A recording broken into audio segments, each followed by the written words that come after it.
با ادب با نصیب بے ادب بے نصیب چې کم څوک ادب ولري احترام ولري قدر ولري دا به نصیب والی دا به بختور سړی دا به نیکبخت وي دا به خوش نصیبه وي او چې بې ادبه وي دا به محرومه وي دا به بدنصیبه وي دا به بدبخته وي دا به بې برخې وي حضرت حبیب امت مولانا سید صدیق احمد رحمه الله هغه په خپل کتاب کې لیکلي دي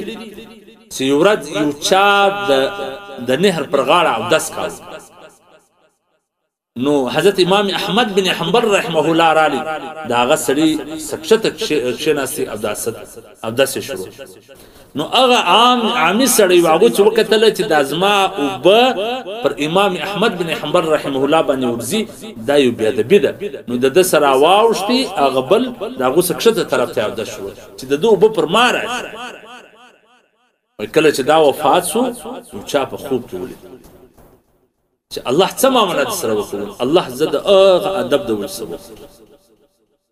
اوس خوب خو یو دلیل حجت خو نس جوړ دی لیکن یو زیر دی د مؤمنانو لپاره چې صرف د ادب د وجه سره الله د بخشش او د مغفرت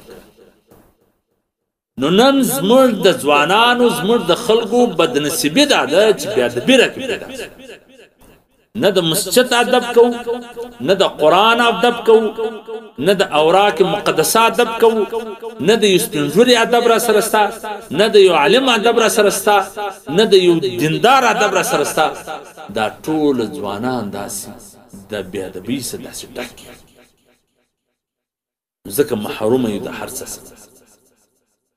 مشر ادب کول مشر رالی دا ځای ورخالي کول د ځای ولاړېږه په کوچ کې روانې یو مشر راوخاتي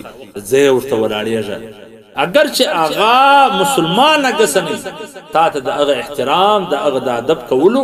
د هغه د قدر کولو امر دی چې یو سپینږیري راوخاتي که ګسه مسلمان هم نه دی باید ته ځای ورخالي نو که چیرې دغه د ادب جذبه په موږ کې پیدا سي نو بیا به موږ تاسې نصیب والی که نه یې دغسې بې نصیبه به ګرځو